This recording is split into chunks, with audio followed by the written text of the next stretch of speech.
The world has entered into a new era. Fake news can easily spread on social media, resulting in refashioned politics and convoluted news. And public trust in institutions like political establishment and media is declining, and making these institutions having an identity crisis. And with growing populism and online freedom, media and politicians are struggling to regain their credibility and ethics. So, where should the public go in a time of post-truth? And welcome to a special program of The Point to talk about media and politics in an era of post-truth. And today we have three guests in our studio to talk about this. Professor Jin Cairong, a professor from the School of International Studies at Renmin University. And also from Renmin University, Francesco Sisi, senior researcher at Center of European Studies, and also Anar Tongan, our current affairs columnist. And before we talk about this, let's take a look how truth has been developing over the past few years, and how did we get to where we are now. And let's take a look. Post-truth became Oxford Dictionary's word of the year 2016, meaning relating to or denoting circumstances in which objective facts are less influential in shaping public opinion than appeals to emotion and personal belief. Basically, when emotion beats truth.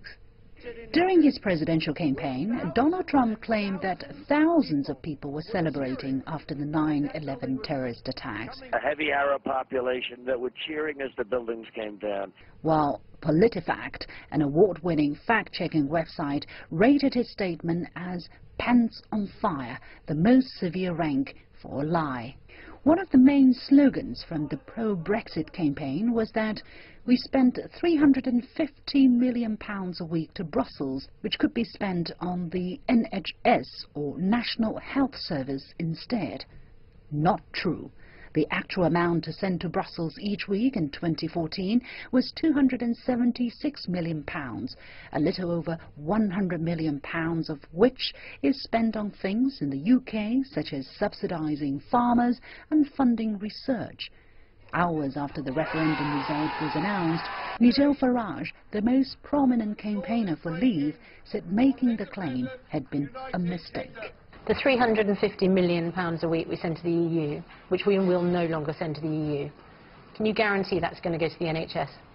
No, I can't, and I would never have made that claim. That was one of the mistakes I think that the Leave campaign made. Hang on a moment, that was one of your adverts. Well, it wasn't one of my adverts, I can assure you. Well, that was one of the Leave campaign's adverts, but that money was going to go to the NHS. And I think they made a mistake. From Trump's phony claims to Brexit's fraudulent promise, we have been navigating through a web of bogus truth. Separating fact from fiction and reason from emotion has become increasingly complex. How will politics survive the facts crisis in this post-truth era? Are media outlets across the globe no longer bringing us the truth? So this is what happened over the past 2 years in the political arena. I want your take, Professor Jin. What happened to truth? Why we're now living in a post-truth era? I noticed last year, not this year, last year the Davos, the World Economic Forum, they find several titles. One is post-crisis, another is post-truth. So become a topic of Davos World Forum. That means that's a problem, a real problem. Why do we have the problem at this time? What happened? I think, although Chinese people very appreciated this old saying called 实事求是, find the truth from facts, but actually it's not easy. How to identify facts, always problem. But in recent years, there are several reasons made the situation more complicated. And one is that in many countries we see more social split, political split. We can take UK and US, those two leading countries in modernization, those two advanced countries, they split it. And, you know, people tend to believe what they want to believe.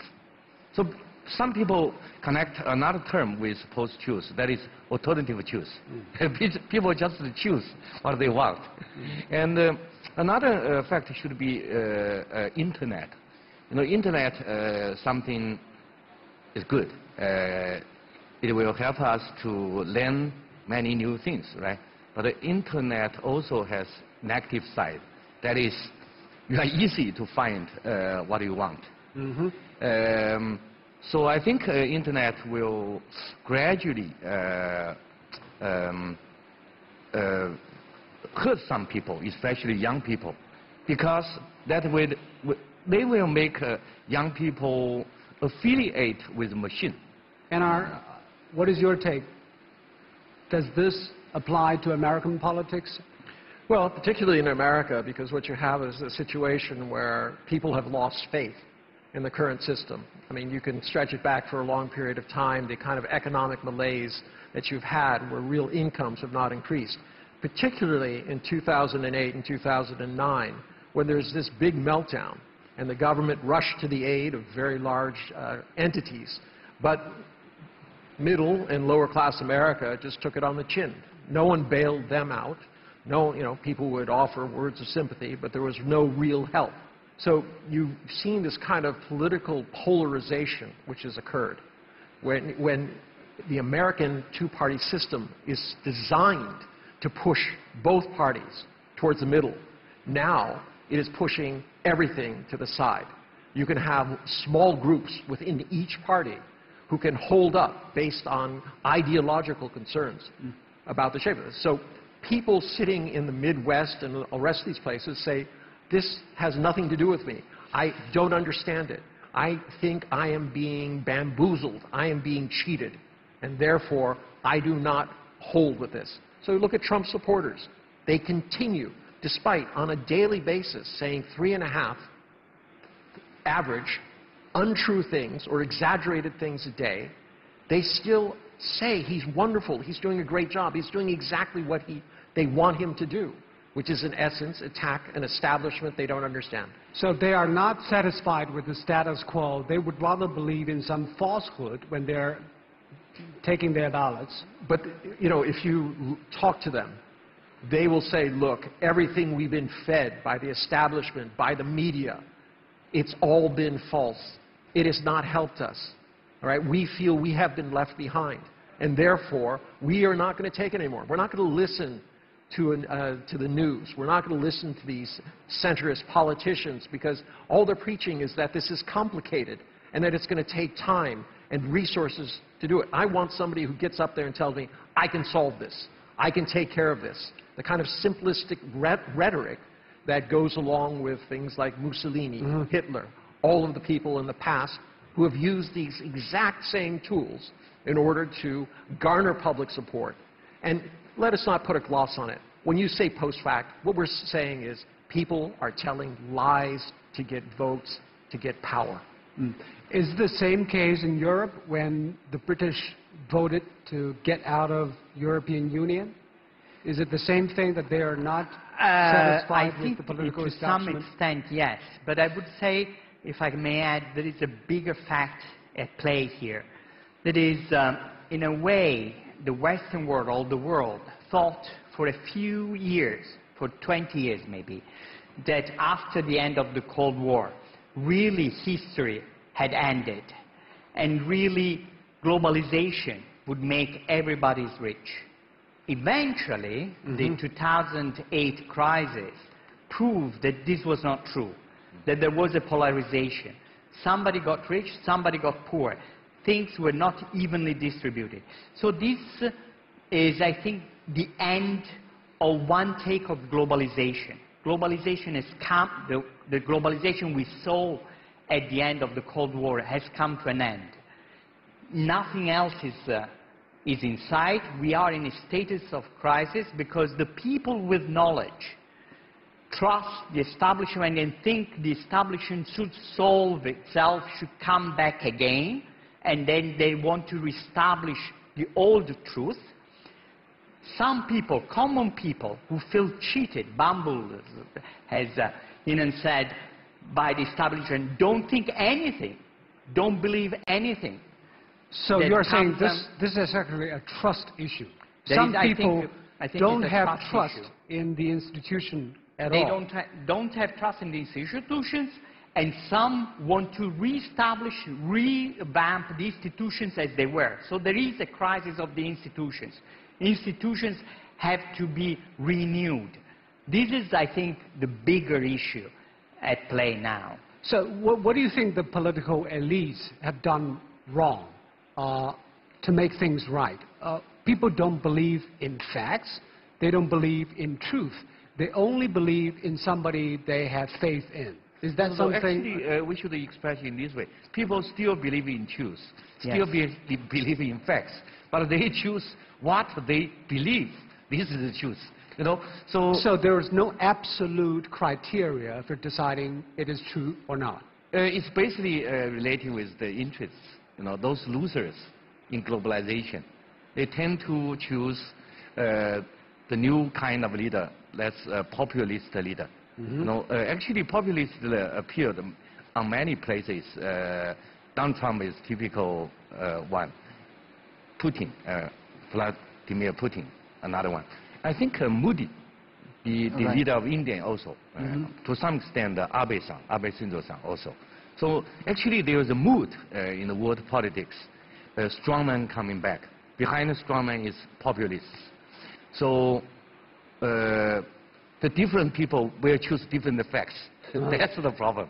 And they don't believe in the absolutism of truth and facts. Yes. So in a way, to elaborate on what Professor Jing was saying, is that the winners, so to speak, the winners of the past phase have to take into consideration the quest of the populace, the common people. They have to meet those needs. If they don't come together, this kind of popular demand and the old establishment, and they keep being separated, then we will see a deepening of crisis. If somebody from the old establishment will try to meet the needs of the common people, or somebody from the common people, from the populace, will try to reach out to the old institutional truth, then we can think that there will be a new common ground for everybody. But it seems people on either side of the divide are not in good mood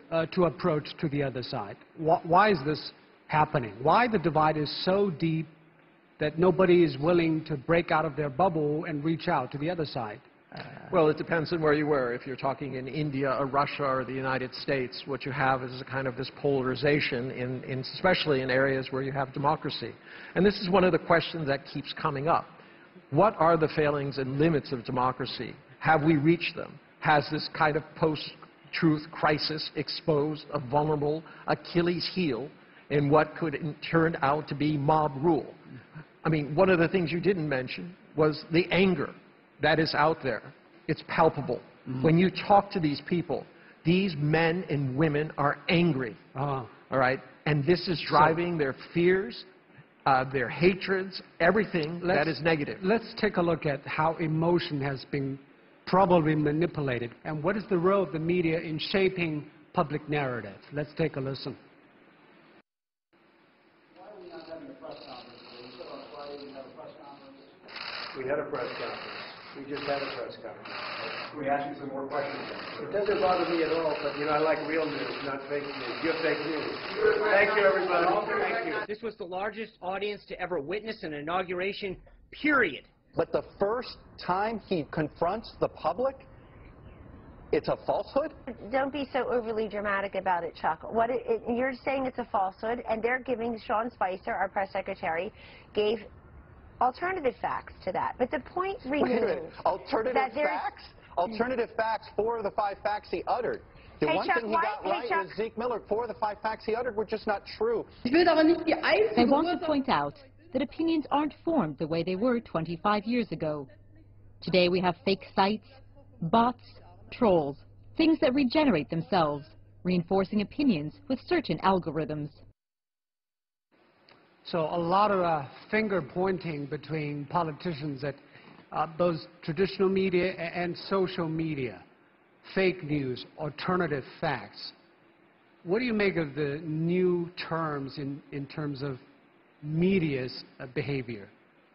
I think media become a scapegoat. You know, The real reason is the social split.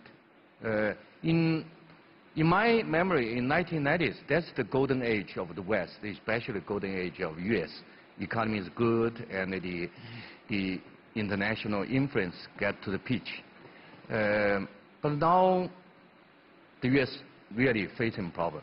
But when Donald Trump said that some of the news media are fake news, a lot of people believe in that. Yes. Or you think Trump is just manipulating the opinions of the public by using that term? I think because there are people in the U.S. society, many grassroots people, they, just like Taken said, they are angry, right? They don't trust the media already. Then Donald Trump take use of these facts for his partisan interests. So actually it's a interaction process. Their anger there, and then he used the anger and make people more angry. You know, then he get the backlash from the other side, right? Then you see the spiral fighting. So that's no good for multi-partisan politics. But Angela Merkel pointed out that there are social medias using bots and algorithms to really change people's mindsets and perceptions about the world. There are problems with social media because, of course, social media don't have a hierarchy. So news from People's Daily, New York Times, or My Voice are just equal. So because there are no hierarchy, like young people, Professor Jing's students, don't know which is which, and then it's hard to tell. But let me say something positive. It is not all negative. In France and Germany, for instance, we see that populist forces have been defeated. When Are you so sure? Macron was elected. When Macron was elected, there was a lot of fear that Le Pen could be elected. And Le Pen, Marine Le Pen, who was the hero of the populists, she was defeated. And also in Germany, yes, the neo-fascist forces are stronger, but still less than 10%. So, yes, what I mean, populist forces are there, they will be there, but they can be defeated. They are not doomed to rule us, provided the institutions can manage to have a proper answer. In France and Germany, they did it. In other countries, they did not. So we will see how things will develop. But with the accelerating development of social media, it is getting harder and harder for social media take up the responsibility of truth holder, is it? Yes, it is. I mean, today there was a recent move by Twitter to get rid of a Wisconsin Republican who had run for office unsuccessfully against Paul Ryan, and he was taking Cheddar Man, which is this English thing that showed that it was a very dark person, and he was putting on the body of the woman who's going to be marrying the next prince of England. So, I mean, this kind of thing, they're doing it, but how do you do this? I mean, one of the issues that's confronting every single government is what is the Internet. At first, we thought it was going to be this broad superhighway that would connect everybody and everything, and that it would bring truth, because truth was at your fingertips. You could see it. You could source things. But as you pointed out, sources are all equal. It all becomes noise in there. China's answer has been a sovereign Internet, saying that we are responsible for what is created in China and what comes into China, that we need to guard our citizens against fraud, terrorism, against rumor, and things like this. Now, from the other side, there's this argument that's saying you're impinging on people's ability to speak, on the press freedom, on privacy. But there has to be some sort of meeting ground, or I'm not really willing to say, let's flip a coin. Germany and France turned out okay. Britain and the United States didn't. And you believe in different cultures there is a different trade-off between the two? Because recently, absolutely, according to a South Africa-based market research group, New World Wealth, they rate us, China Global Television Network, as the most neutral international news media, outstripping CNN and BBC. They say we are neutral because we don't take stands on a lot of international issues. Well, it's this issue about reporting. I mean, you're the professional journalist here. In the past, it was reporting. CNN, and I may agree with their positions, but in the end, is it objective reporting when probably 80% of what you see is focused on Trump and the failures of what they perceive the White House to be? This brings in the questions. You can ask the same questions about Fox TV. But this era of yellow journalism is not new. It has historically been there in the past. It was in the United States very prevalently during the robber baron periods when this was a time of manipulating the masses in order to get what you want. The issue is we are now back in that time. There were a lot of bad things that happened because of that. Are we willing to flip a coin to see what happens? I think there needs to be a stronger approach to these things. You cannot have rights without responsibilities. And this is the question that each country must deal with on their own. Different perspective and values shaping different news organizations' reporting. For example, we have CNN reporter Elisa Laporte talking about the North Korea attending the Olympics. The U.S. is wary of allowing North Korea's government to gain economic concessions from the South through its so-called charm offensive, referring to DPRK's delegation attending Pyeongchang.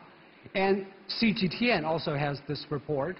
And CGTN's American reporter Jim Spellman wrote, the U.S. is using the Winter Olympics to send a tough message about the DPRK nuclear program. It seems different news organizations, when they have different perspectives, they have different stories. So, does it mean there is no neutral storytelling? There is no absolute objective storytelling? Of course, I think every news media has its own, I would say, interests, inclinations. But this is, I would say, natural, provided you do it professionally. And then I read this kind of media, and I know that this kind of inclination, then there is this other kind of media, then there is this kind of inclination. But this is different from fake news. This is completely different. It's always existed. But if I'm a reader, an audience, how can I trust you? You have your interests on your mind. Well, because if you're a reader, you know who is roughly behind these media and what is behind it.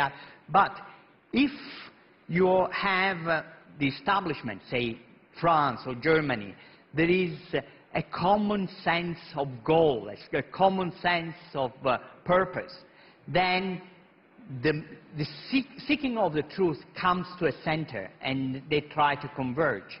However, if, as Professor Jing was saying, society is very split, and the two trends of society don't meet in the middle, then there is a total polarization. And that is extremely dangerous, the total polarization. So you have to look at the society, at the commonality of the media to really think that there is something that brings together. And then you can prefer. But if you lose a common ground, then everything is lost. We are rather less. And are you an optimist or a pessimist in terms of seeking commonalities to bring people with different perspectives closer? No, not at this point. Once again, I would return to this idea of anger. And also, when it comes to this issue about reporting, I think it's a little bit deeper than just the perspectives of the news organizations on top. It has a lot to do with everything that you've learned as an individual. In America, you're taught American history. It's taught from an American historical perspective. If you're in England, it's different. Italy, different. China, different. So it's very... But is it a constructive process? Everybody actually listen to what the others is being said? No. And this is the problem. Why is that happening? What can be done? Let's go back to the internet. As you said, so much of it is just noise. I mean, everything seems the same. It's very hard to weight something that's this way or that way. Now, let us be clear. Donald Trump is not the savior. His legislation is not trying to help the very people who voted for him. In fact, it seems that it's hurting him. Health care. One of the earliest pieces of legislation he passed on that first day was a piece that was going to increase the average cost of low-income mortgages. how is this going to help his base? So the people who seize power based on the unhappiness of others do not assume that they're going to help those. But what do you think the general public or the institutions should do, and the media, to turn things around? Whether this is the right way that our world is headed? Professor Jin. I think media should take more responsibility. Media? You mean the established media? Yeah. Rather than social media? You know, looking back to the history, all the politicians want to use the facts in their favor, you know. So that's just nature, human nature. They want to use any news in their favor. So then it's very important to have a credible media organization. But with social split, with the coming of internet, the authority, the trust towards media declines. Is declining. So that's a very serious problem, not only for media organizations. What is your recipe? Society. What is your recipe? How can we do things differently? I have no answer at the moment.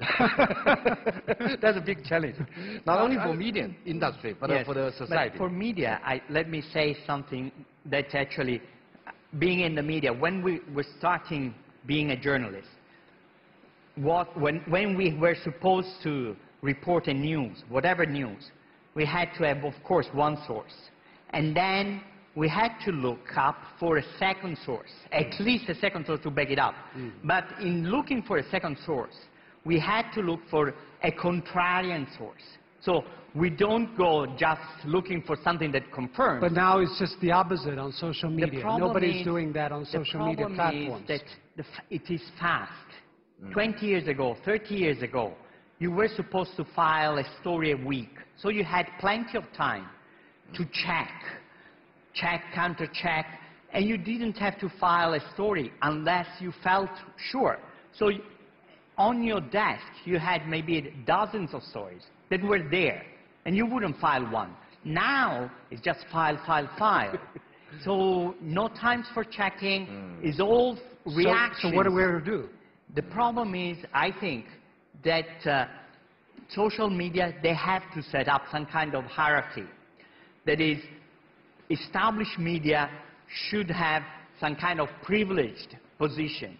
And people's ranting, a different kind of thing. Now, people's ranting has their value. There is a lot of good value. Of course, you have to sift through. I mean, you cannot just take. But if lots of people complain about these things, you have to take it seriously with a critical mind. Very briefly. I'm going to disagree with my learned colleague. First off, there already is a separation. If you're reading Reuters or you're looking at CGTN or some other established news organization versus Joe Blow with a very funny-sounding handle on his name, you know that there is a difference. But they don't trust them. It doesn't matter if you trust them. The issue is actually CNN and groups like that. The fact that they are politicizing this news, that they're trying to drive it home, is what is in essence undermining the impartiality of the news. You need to have news that says, look, this is what he said, this is where he said it, all right? Here are the reactions of the people who were there, here are the reactions on the outside, instead of trying to draw it all together. Now, as a commentator, that's what I'm supposed to do. But as a reporter, I think you have a duty to put the facts out and separate them. You cannot put it all together. And this is what social media, unfortunately, has done. And it's getting more and more difficult in this time of social media. Well, running out of time, very fascinating talks. Thank you so much, Professor Jin, Francisco, and also Anar. Thank you. And you've been watching a special edition of The Point on CGTN. We've been talking about the role of media and politics in the era of post-truth. I'm Zoe Beijing. Thanks so much for watching. Goodbye.